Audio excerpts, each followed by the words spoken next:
Hey guys, welcome back to my channel. So in today's video, we are going to look at what's the difference between the monthly budget sheet within your budget planner and the paycheck budget sheet within the budget planner. So if you've never seen my budget planner before, this is the one that I will use in order to help me to stay on top of all of my money. Let me zoom you out a little bit so that you can kind of see the full page. Within this budget planner, at the beginning of every single month, I will set up my entire calendar, and my calendar usually will look like this, where I will color code every single week according to the payday. So I get paid every single Wednesday, and then I will color code based on a payday. So this payday will cover all of the bills in pink. This one will cover the blue, this one green, and then this one purple. I do get paid weekly, so I do like to break it down that way. And then on my sidebar, I will add in additional things that are not specifically a bill, but I do need to cover them. And they may be taxes that I need to pay or other things that I might need to do throughout the course of the month. So when it comes to the monthly budget sheet, this sheet covers all of the bills that you will see here. And then I will break all of those down by the paychecks. So we're gonna start with this one, and I'm basically going to be adding in all of the bills that I have here, and I will write them out here so that I can see exactly all of the bills that need to be covered throughout the entire month. So let's go ahead and write all of those in.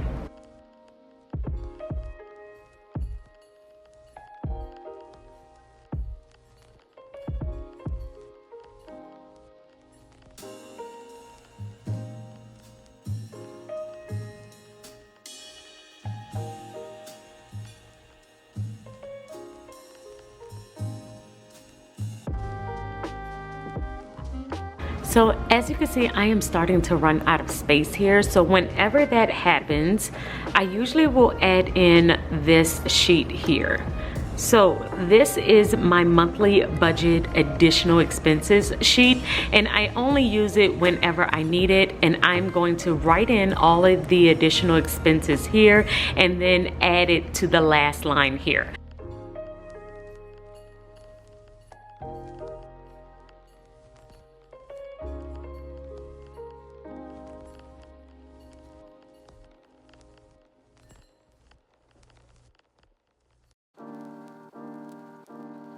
So now all of the bills that I have added on to this sheet, I am going to add them all up so that I can come to a total, and I can transfer that total here.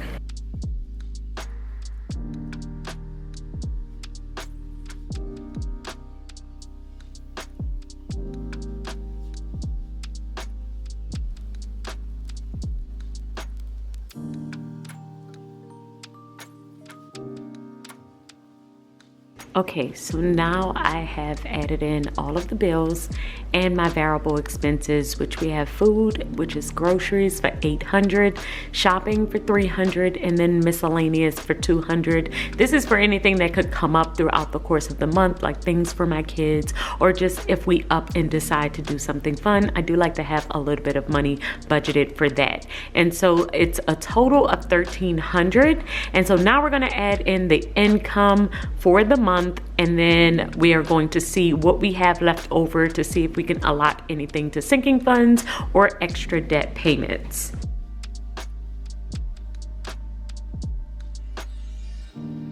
So after I've added in my income of $6,400, then we subtracted all of the bills, which is $1,995, and then all of the variable expenses, which leaves us with $695.66 to allocate to sinking funds.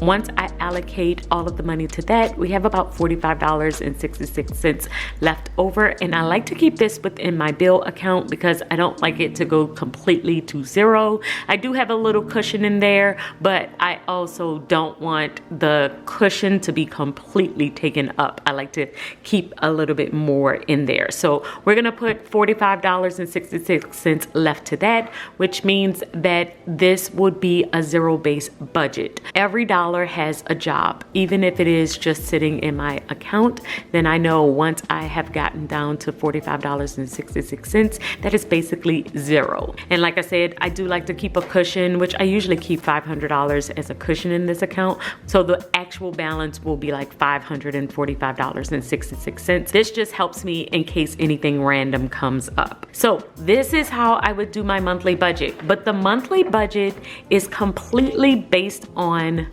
the entire month. It is not broken down by paycheck. It is as you are looking at everything that is coming up for the month. But as you know, certain paydays can feel very different. You could get paid one particular day and feel like you have a lot of money left over, and then you could get paid on another payday and feel like you have no money left over. So this is why I don't like to stop here. This makes it seem like everything is going to kind of flow exactly as it's supposed to go. But many times when I break down my paychecks, then I can really see where I am going to end up at the end of a particular payday. So what I like to do next after I have filled out my monthly budget is actually break down the particular payday. So for instance, this very first payday, I am going to write out the payday and what's coming in for that particular payday.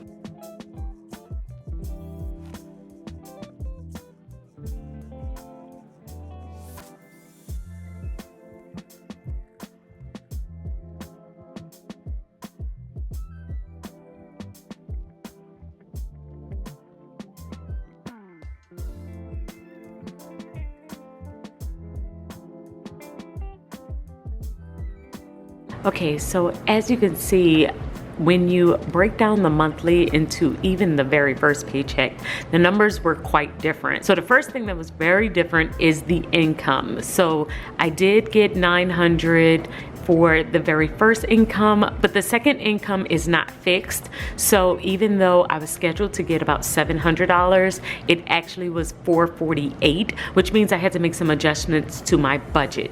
And so this is why I like to do both, the monthly budget and the paycheck budget, because you can write down everything that you have for your monthly budget, but that doesn't mean that's how it's going to go. As the days come along, as paydays hit, I will break down my monthly budget by each paycheck so that I can see exactly what I have and make adjustments if I need to make adjustments, because I had to make adjustments and just do food this week. It was a no shopping budget, no miscellaneous, and I only allocated $100 for food this particular week because the paycheck was off, which means I had to adjust a bunch of other things. So this is why I like to do both the monthly budget and the paycheck budget. I really do believe that it will help you as you need to adjust as the weeks kind of come along, and then I will adjust the monthly budget and close it out at the end of the month so that I can see exactly what happened, because even though I wrote all of this down, it never looks how I wrote it down at the beginning of the month. The actual numbers are always a little bit different. But I did want to share this with you because I did get this question a couple of times. So I hope that this video has helped you, and I will see you all in my next video. Until then, keep organizing your life so that you can achieve your dreams. Bye guys.